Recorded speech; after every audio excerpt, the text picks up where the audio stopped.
आचार्य देवो भव।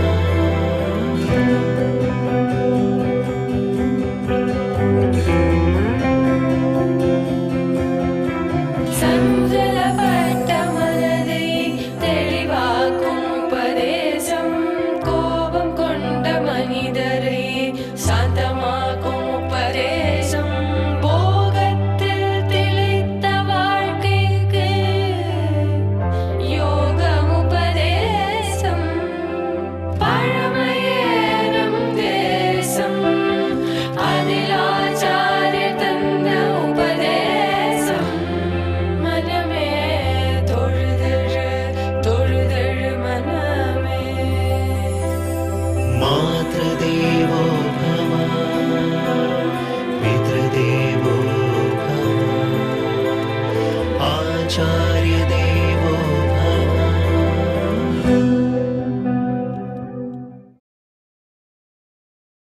உருவத்தில் தான் பகவான் இருக்காரா? உருவம் இல்லாட்டா என்ன? இப்போ கோவில்னு போனால் ஒரு உருவத்தோடு இருக்கார். 3 அடி பெருமாளாக இருக்கலாம், 30 அடி பெருமாளாக இருக்கலாம், 16 அடி பெருமாளாக இருக்கலாம். பார்க்குறச்சே அவ்வளவு தானே? அவர் 3 அடி தானா? அவர் அனந்தன் அனந்தன்னு சொல்லிவிடு. எங்கும் நீக்கமர நிறைந்திருக்கார், எப்பவும் இருக்கார்னுட்டு. ஆனால் அவர் 3 அடியில் இருக்காரு. ரொம்ப குள்ளமாக இருக்காப்புல இருக்கே, சின்ன பெருமாளாக இருக்காரு, வெண்ணைக்காடும் பிள்ளையாக இருக்காரு, 16 அடி இருக்காரேன்னு தோன்றது பாருங்க. இது எல்லாமே பகவான் தன்னை குறுக்கி கொண்டான். எதற்காக குறிக்கின்றார்? குறுகாதவர், அளவுக்குட்படாதவர். எதற்காக தன்னை குறுக்கி கொண்டிருக்கிறார்? அவர் அளவுக்குட்படாதிருந்தால் நம்மால் அவரை பிடிக்க முடியாது. நாம் ஒருத்தரை பிடிக்கணும்னா நம்ம கண்ணு காது மூக்குக்கு அகப்பட்டாத்தானே பிடிக்க முடியாது. அப்போ கண்ணும் காது மூக்கும் ரொம்ப அளவுக்குட்பட்டவை. இவ்வளவுதான் நம்மளால் பிடிச்சிக்கிறதுக்கே முடியும். அதை வச்சிருந்து அளவுக்கு உட்படாத கடவுளை நாம் பிடிக்கணும்னா எப்படி பிடிக்காது? ஒன்றும் என் கண் காது மூக்கு அளவுக்கு உட்படாததை பிடிக்கிற சக்தி வரணும், நடக்காத காரியம். இல்லை பெருமாள் தன்னை அளவுக்கு உட்படுத்திக்கணும். 2 மட்டும்தானே வாய்ப்பே இருக்குது. ஒன்றும் அவர் தன்னை சுருக்கிக்கணும், இல்லை நான் என்ன விரிச்சிக்கணும். நான் என்ன விரிக்கிறது நடக்க போகிறது இல்லை. அப்போ பெரியவர் அவர் தன்னை சுருக்கின்னு வந்தால் தான் உண்டு. அதுக்குத்தான் கோயில்களில் 3 அடியாய் 6 அடியாய் 30 அடியாய் என்று தன்னை சுருக்கின்னு வந்திருக்கார். சித்தாலம்பன சௌகரியத்துக்காகன்னு சொல்லுவாள். நம்ம உள்ளத்தால் அவரை பிடிக்கணும் இல்லையோ? அருவமாக இருந்தால் பிடிக்க முடியுமா பாருங்க. எல்லாரும் பகவான் அருவம் அருவம்னு சொல்கிறாளே, அது சுலபமே இல்லை. ஒரு நிமிஷம் நீங்களே எந்த கோவில்லையும் எந்த உருவத்தோடையும் பகவான் இல்லை. உருவமே இல்லாதவரை காற்று, மழை, வெயில், கடல் இப்படின்னு நினச்சிட்டு தொடச்சோன்னா நம்ம பிடிக்க முடியுமோ? இருக்கிற பக்தியும் போயிடும். இப்போ அங்கே இருக்கார், எல்லாம் கொஞ்சம் சௌகரியமாக இருக்கவே போகிறோம், பக்தின்னு இருக்கே தவிர. அப்போ இந்த புத்தியால் ஒன்றை பற்ற வேண்டுமானால் திறந்த வெளியையோ வெறுமையோ பற்றுவதற்கு முடியாது. எப்பேற்பட்டவர்களாக இருந்தாலும் முதல்ல பற்றணும்னா உருவத்தை தான் பற்றியாக வேண்டும். ஒரு குழந்தைக்கு தாப்பனாரார்னு அம்மா சொல்லிக் கொடுக்குறார். உருவமே இல்லாத சொல்லிக் கொடுத்து பாருங்க, புரிஞ்சுக்காது. அப்பா வந்து நிற்கிறச்சே இந்த குழந்தை கண்ணை மெதுவாக தட்டி கூப்பிடுவோம். குழந்தைகளுக்கு 4-5 அடிக்கு மேலே பார்வை போகாது. சின்ன வயசாக இருக்கிறச்சு. அது இப்போ தான் பிறந்திருக்கு, 1 மாதம் ஆறுதுன்னு வச்சுக்கோ. அப்போ பக்கத்தில் நின்னா தான் தெரியும். இங்கே குழந்தைய வச்சு அங்கே இருக்கிறத பாருன்னா நமக்கு வேணால் தெரியும். ஆனால் குழந்தை முதல்ல அதனுடைய புத்தியே போகாது, கவனமும் போகாது, தள்ளி இருக்கிறத பார்க்காது. அப்போ அப்பா பக்கத்தில் வரைச்சே அவர் தட்டி, குழந்தை இது பார், இவர் தான் அப்பா அப்படின்னு அந்த அம்மா சொல்லணும். உருவத்தை பார்த்துக்கும், அப்பா அப்பாங்கிற வார்த்தையை காதில் கேட்டுக்கும், அப்பா இவர் அப்பா இவர் அப்படின்னு அது ரெண்டையும் அது தொடர்பு படுத்திக்கும். அடுத்த தினம் வெறுமை அப்பான்னுச்சே அது தெரிஞ்சுடாது, ஆனால் சுத்துமுத்தும் பார்க்கும். வெறுமை அப்பான்னுச்சு இருக்காரா, தான் நினைவில் வச்சுட்டு இருக்கிற உருவம் இருக்கான்னு தேடி பார்க்கும். அவர் இருந்துட்டார்னா பழிச்சுன்னு சிரிக்கும். அவர் இல்லைன்னா ஓஹோ நமக்கு வார்த்தை மட்டும் காதில் விடுறது, உருவத்தை காணமேன்னு விடும். அப்போ அது இருந்தால் தான் சின்ன குழந்தைக்கு கூட பிடிச்சிக்கிறதுக்கு முடியும். சுவாமி நாங்களாம் வயசானவளாச்சேன்னா ஞானத்திலையும் பக்தியிலையும் குழந்தை தானே. இன்னும் நம்ம என்ன யோகத்தில் இப்போ வயசாகிடுதா? இன்றைக்கி தான் ஆரம்பிக்கிறோம். அப்போ குழந்தையாக இருக்கும்போது மெதுவாக பகவானை உருவத்தோடு பற்றினாத்தான் பற்றுவதற்கே முடியும். அதுக்கு இத்தனை உருவம் எதுக்குன்னால் என்னுடைய விருப்பம் மாறலாமே. ஒருத்தருக்கு ரொம்ப நேர்மையே இருக்கிற உருவத்தை பிடிச்சிருக்கும், ரொம்ப வாழ்க்கையில் நேர்மையாக இருப்பார், என்ன கஷ்டப்பட்டாலும் ஹரிச்சந்திரன் ஆட்டம். அதை போல் இருக்கிற வாழ்க்கையெல்லாம் ராமன் கோயில்கிட்ட போய்ட்டு வாங்க, அவர் தான் உங்களுக்கு சரி சுவாமி.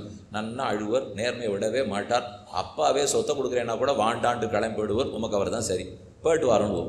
நம்ம இந்த மாதிரிலாம் அழுதுகிட்டே இருக்க முடியாது சார். நேர்மையான வாழ்க்கையை ரசிக்காதே போயிட்டா. எங்களுக்கு கொஞ்சம் நல்லா ஆடணும், பாடணும், கோலாட்டம் போடணும், எல்லாம் வாங்க கண்ணன் கோயிலுக்கு வாங்க. அவர் அதுக்குன்னே இருக்கார். இப்போ எதை பற்றியும் கவலைப்பட மாட்டார்.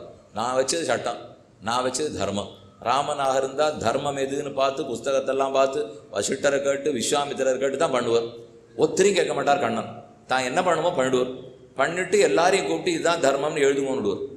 இது எவ்வளோ நல்ல பாட்டு பாருங்க. பரத்வாஜரை கூட்டு, வால்மீகி கூட்டு, வேதவியாசரை கூட்டு, நான் பண்ண வேண்டியதை பண்ணியாச்சு.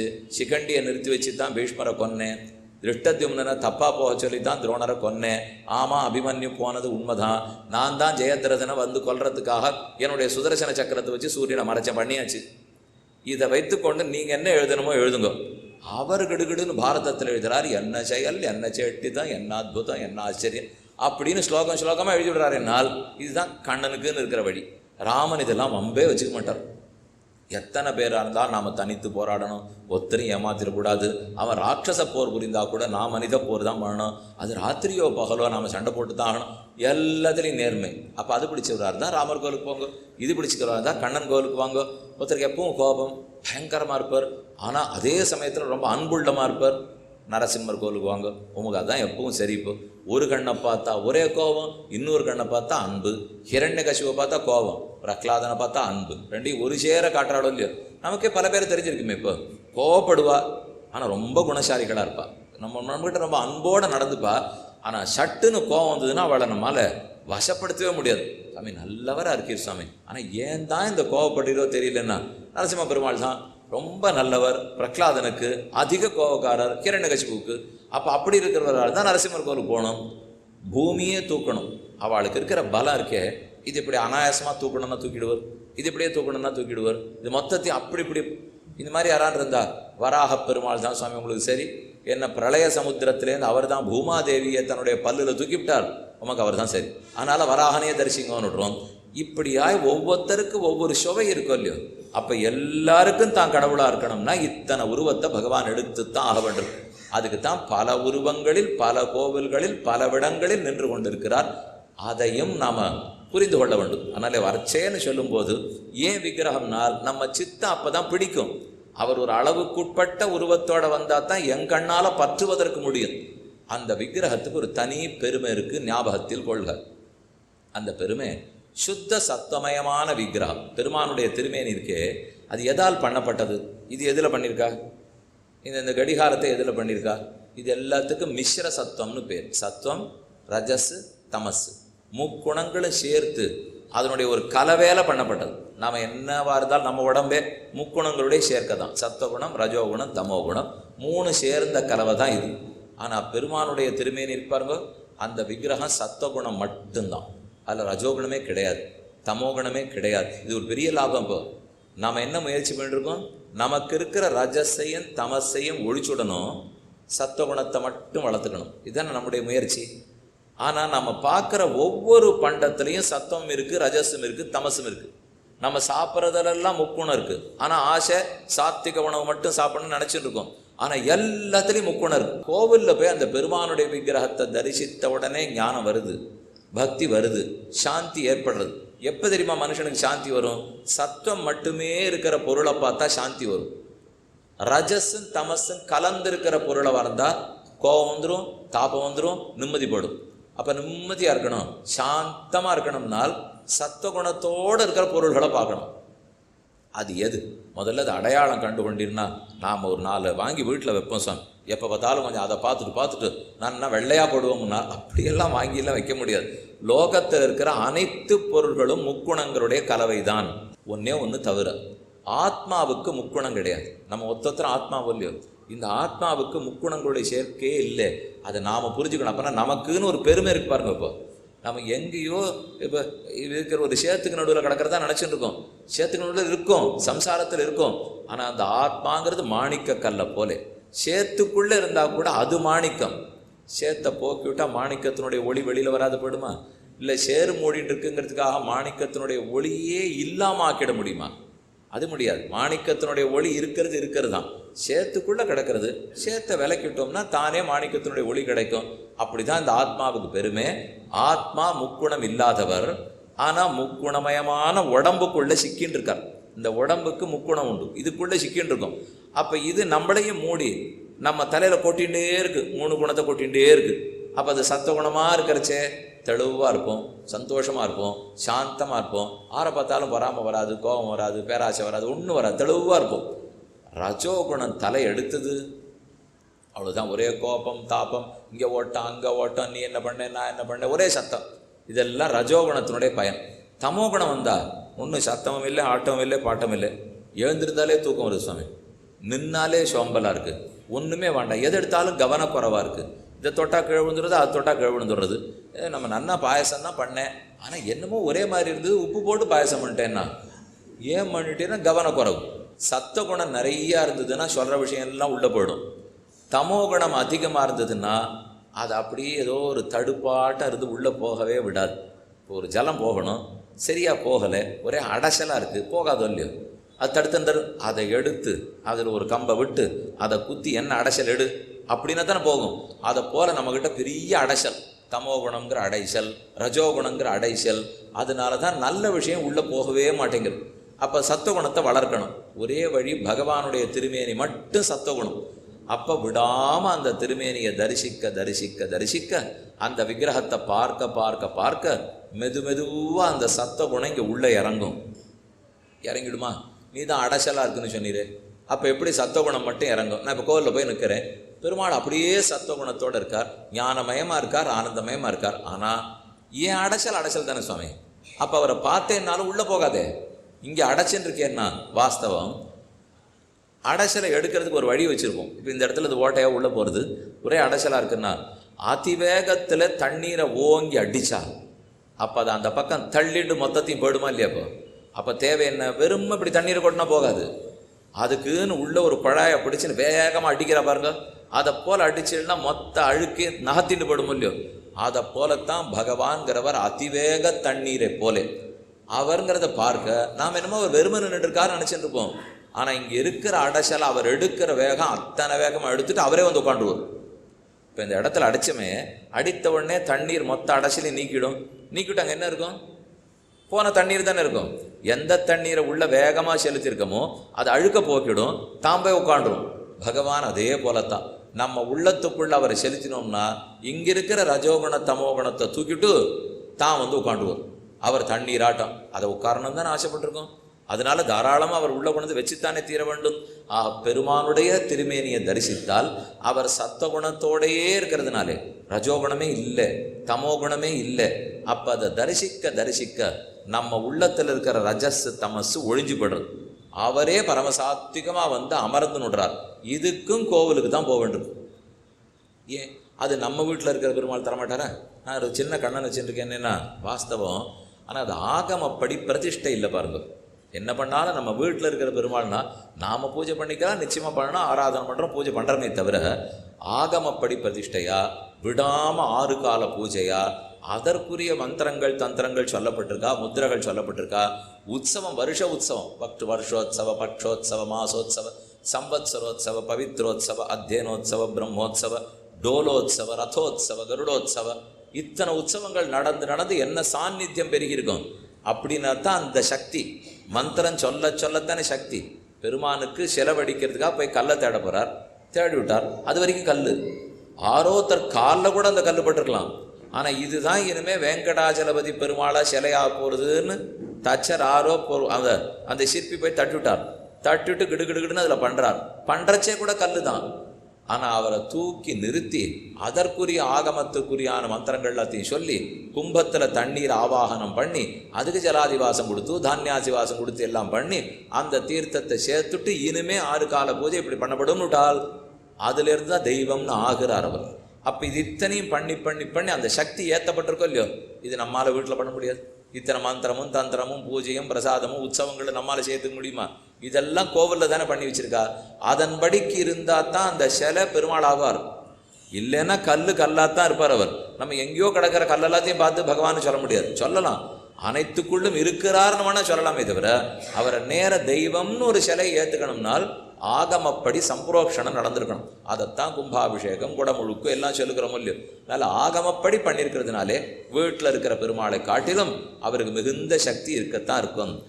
சரி, இப்போ ஒரு வேளை ஆகமம் குறையிறதுன்னு வச்சுங்க, கோவில்களில் முன்னாடி மாதிரிலாம் பண்ண முடியலையே சுவாமி, 6 கால பூஜை பாதி கோவிலில் நடக்கிறதில்லை, ஏதோ 3 காலங்கிறா. எவ்வளவு பிரசாதம் தெரியுமா சமர்ப்பிக்கணும்?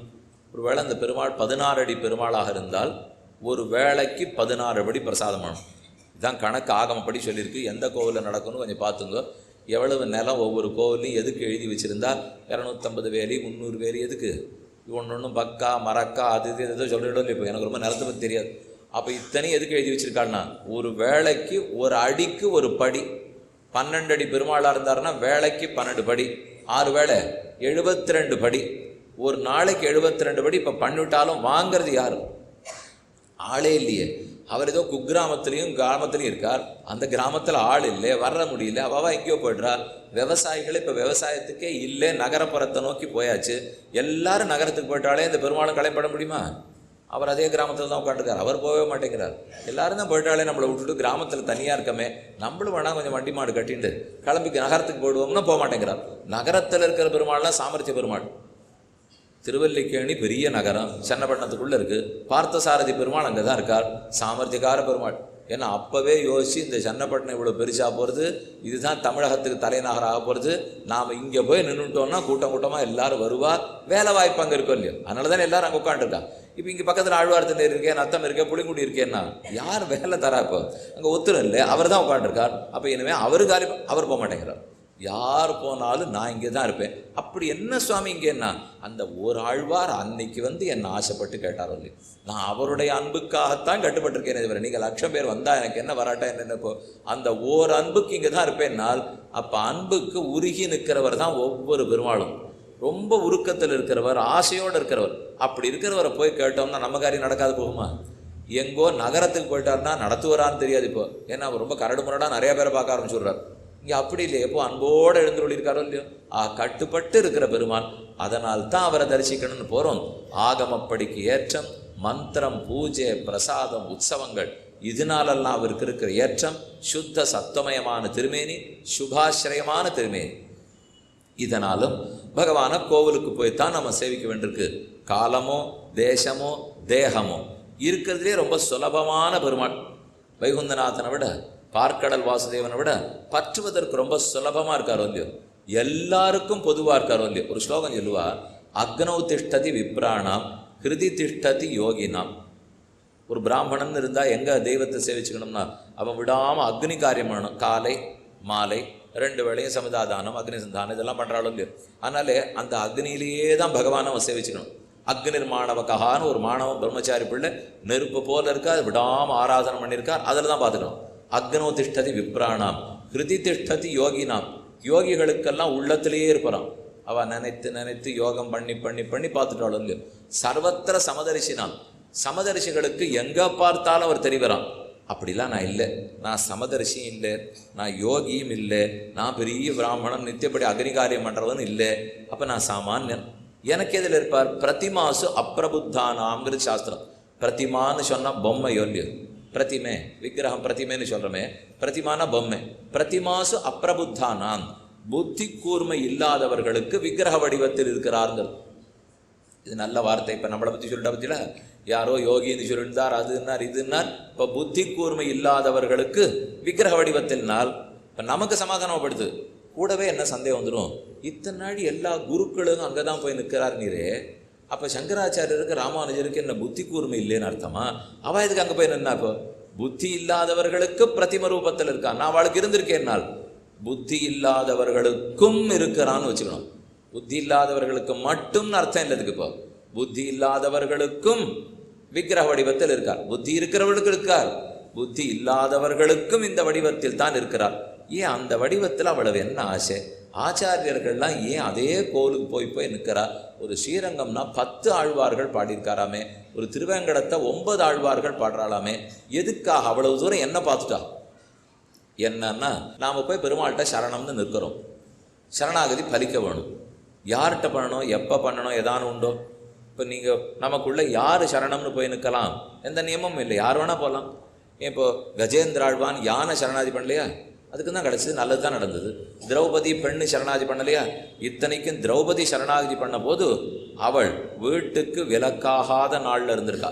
அதை சொல்கிறாவோ, என்னை பிடிச்சி இழுத்துன்னு போகாதே, நான் ஏக வஸ்திர தரையாக இருக்கேன், ஒரு ஆடை அணிந்துட்டு வீட்டுக்கு விளக்கா இருக்கேன், கூட்டின்னு போகாதேன்னா. அப்படின்னு துச்சாசனம் பிடிச்சி இழுத்துன்னு போனால் அநியாயம் நடந்ததுன்னு வச்சுங்கப்போ. அப்போ தானே கை தூக்கி கூப்பிட்டாப்போ, கோவிந்த புண்டரீகாட்ச ரக்ஷமாம் சரணாகதாம்னுட்டு. அப்போ அந்த பெண்ணும் சரணாதி பண்ணலாம், விலக்காகாத நாளாக இருந்தாலும் சரணாதி பண்ணலாங்கிறது அங்கேயும் தெரியுது. யாரும் பண்ணலாம், எதற்கும் பண்ணலாம். தர்மபுத்திரன் ராஜ்யம் வேணும்னு பண்ணா, திரௌபதி புடவை வேணுங்கிறதுக்காக பண்ணா, உத்தர கன்னடத்தில் சரணாதி பண்ணாள். நம்ம வயத்தில் வளர்ற கர்ப்பம் அடுத்து பரீட்சித்து பிறக்க போறார், அவனுக்கு உயிர் போகாத இருக்கணும், நீ தான் கண்ணா காப்பாற்றி கொடுக்கணும்னு பிரார்த்தித்தாள். அப்போ எதுக்கும் பண்ணலான்னு தெரிஞ்சு போச்சு. யாரும் பண்ணலான்னு தெரியறது, எதுக்கும் பண்ணலான்னு தெரியறது. ஒருவேளை நல்ல அமாவாசையாக பார்த்து தான் பண்ணணுமோ, இல்லை சிரவண நட்சத்திரமாக இருந்தால் தான் பண்ணணுமோனால் அதுக்குள்ளே பிராணம் போயிடும். இவர் சிரவணம் வர்ற அன்னைக்கு பார்த்து இந்த சரணாதி பண்ணி கண்ணா காப்பாற்றுங்கிறதுக்குள்ளே இருக்க வேண்டாமோ. அதனால் அதெல்லாம் கால நியமம்லாம் ஒன்றும் இல்லை. இப்போ என்னைக்கும் பண்ணலாம், அவிட்டமும் பண்ணலாம், கேட்டையும் பண்ணலாம், மூலமும் பண்ணலாம், அஷ்டமியும் பண்ணலாம், நவமியும் பண்ணலாம். எனக்கு இடர் வந்த நாள் சரணாகதிக்கு நாள். எனக்கு ஒரு ஆபத்து வருதுன்னா அப்போ தான் நான் கூப்பிடணுமே தவிர நல்ல நாள் வந்த உடனே ஆபத்துன்னு கூப்பிட முடியுமா? மகத்தியாபதி சம்பிராப்தே ஸ்மர்த்தவியோ பகவான் ஹரி. பெரும் ஆபத்து வந்ததுன்னா பகவான் உடனே நினைக்கத்தான் வரும். அப்போ காலமும் சட்டம் இல்லை, இடமும் சட்டம் இல்லை. பத்ரிகாசிரமத்தில் மட்டும்தான் சரணாதி பண்ணலாம்னு இருந்ததுன்னா என்ன பண்ணுவீள்? என்ன பண்ணுவீள்னா போக மாட்டோம், அவ்வளோதான் சுவாமி. எல்லாரும் கடை பத்ரிகாசிரமத்துக்கு போயிட்டு இருக்க முடியுமா? ஏதோ இருந்த இடத்துலேருந்து கிருஷ்ணா சரணம்னு சொன்னால் அவர் ஒத்துக்கணும். அப்போ இடமும் கூடாது, காலமும் கூடாது, ஆளும் கூடாது, எதுவும் கூடாது. ஆனால் ஒன்றே ஒன்று வேணும், யார் காலில் விழுந்து சரணாகத்தின்னு இருக்கே அது எல்லார் காலையும் விழ முடியுமா? நம்ம எழுத்து வீட்டுக்காரர் எனக்கு ரொம்ப வேண்டியவர் சுவாமி, அதனால் இப்போ சாத அவர்கிட்டயே சரணாதி பண்ணிவிடலான்னு இருக்கேன்னா பண்ணலாம், ஒன்றும் தரமாட்டாரே. நம்ம பண்ணலாமே தவிர பண்ணுறவாழ கொடுக்குறவாழ கிடைக்காமல் இப்போ. அதனால் இன்னாரிடத்துல பண்ணணும்னு உண்டு. யாரும் பண்ணலாம், எப்போதும் பண்ணலாம், எங்கேயும் பண்ணலாம், எந்த பயனுக்காகவும் பண்ணலாம். ஆனால் யாரிடத்தில் பண்ணலாம்ங்கிறது ரொம்ப ரொம்ப முக்கியம். லோக விக்ராந்த சரணம் சரணந்தே அப்ரஜம் விபோன்னு சொல்லுவார்கள். உலகமளந்த பொன்மடி திருவிக்கிரம பெருமானுடைய திருவடிகளில் சரணம்னு போய் நின்று இருக்கோம். அவருக்கு என்ன ஒரு முக்கியமான குணம் வேணும்? நாம் சரணம்னு போய் நிற்கணும்னால் அந்த கடவுளுக்கு என்ன குணம் வேணும்? சீவஜனபூரணம்னு ஒரு உயர்ந்த நூல், அதில் பிள்ளை லோகாச்சாரியருங்கிற ஆச்சாரியர் இந்த விஷயத்தை விசாரித்து சொல்கிறார். விஷய நியமம் மாத்திரம் உள்ளது, யாரிடத்துல சரணம்ங்கிறது மட்டும் கட்டுப்பாடு உண்டு. யார் இடத்துலையோ பண்ண முடியாது, அப்புறம் காரியம் நடக்கவே நடக்காது. அப்படி பண்ணுறச்சே நாம் போய் ஒருத்தர் திருவடியை பற்றி கட்டியாக பிடிச்சிட்டு நீ தான் காப்பாற்றணும்னு சொல்கிறோமோ இல்லையோ, அப்போ அந்த தெய்வத்துக்கு முக்கியமான குணம் எதுவாக இருக்கணும்? முக்கியமான பண்பு எதுவாக இருக்கணும்னா, அவர் ரொம்ப பெருமை வாய்ந்தவராக இருக்கணும் இல்லை, அவர் பெரிய வீரனாக இருக்கணும் இல்லை, அவர் பேர் அழகனாக இருக்கணும் இல்லை, இது எதுவுமே அவருக்கு முக்கியம் இல்லை. அப்போ நான் போய் காலில் விழுந்து கெட்டியாக பிடிச்சின்னு கதறணும்னால் அவருக்கு சௌலபியங்கிற குணம் முக்கியமாக இருக்கணும். சௌலபியம்னா எளிமை, எளிமை, எளிமை.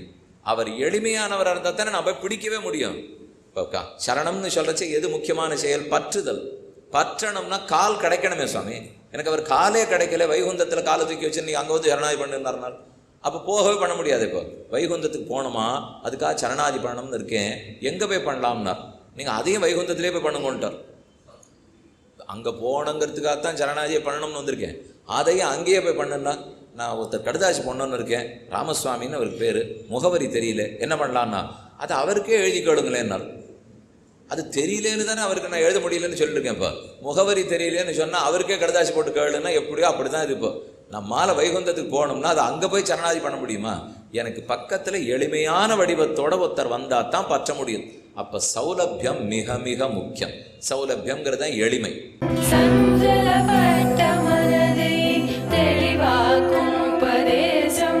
கோபம் கொண்ட மனிதரை சாந்தமாக்கும் உபதேசம், போகத்தில் திளைத்த வாழ்க்கைக்கு யோகம் உபதேசம், பழமையேனும் தேசம் அதில் ஆச்சாரிய தந்த உபதேசம், மனமே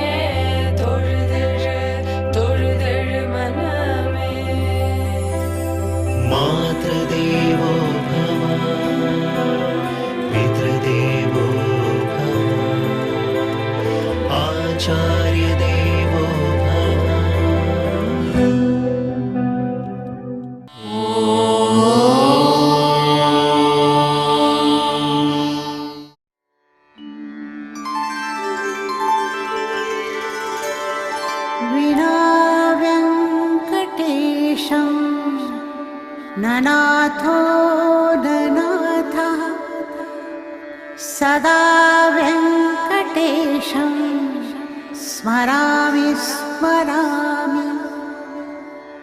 हरे वेङ्कटेश प्रसीद प्रसीद। प्रियं वेङ्कटेश प्रयच्छ प्रयच्छ।